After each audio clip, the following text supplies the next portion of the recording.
Jodolo e kaunti ma Homa Bay oriwore gi jotelo mopogore opogore e gwenge mag Kaluo mar jiwo jogo mosekawo pande mondo oti kod thuolo mar duol mochune yiero e pacho ka IEBC oketo gidhigo nyime mar ndiko jolut ombulu manyien mondo mi gindikre motelo ne yiero mabiro. Jodologo wacho ni jogo mapok nondikore ka jolut ombulu ahinya to rowere mane oseyudo pande kik dong chien mondo gibed jogo manyalo yiero jotelo magidware. Twak margi kod jofwambo boma ma Homa Bay, jodologo mane otelne kod Bishop Laktar William Abuka ne okoni yiero mabiro rowere biro bedo gi duol e yiero jotelo mopogore opogore to mana ka gitiyo gi thuolo masani mondo mi gindikre kaka jolut ombulu.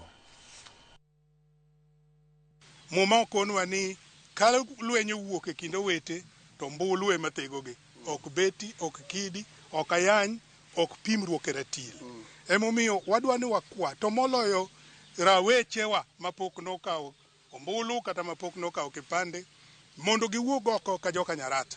Ang'e ni e kinde mokalo chuny moro mar discouragement kata chuny mar wako ng'ich maneno ni wagini wasetimo to kwane ka duoko ne bedo maber. En adieri ni kuonde moko semoro osebedo ka wuok mong'ikore. To wayudo nafas machielo kata kinde machielo maberie moloyo mwanyalo correct go gima osetimore marachni. Looking at the numbers, we are down. We have not done our best as the Luo nation. We have not done our best as Homa Bay County. Please, I urge you, come out in a rush and go and register as a voter.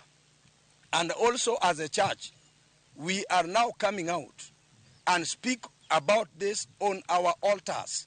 As we preach, we'll preach about voting. Nitie jomoko manogo ombulu e station mopogore. To koro sani gidwani gichak gigo ombulu kamopogore kendo. Ma e thuolo mar loko kuchi mondo idhi iket kama idwaro mondo igoyo.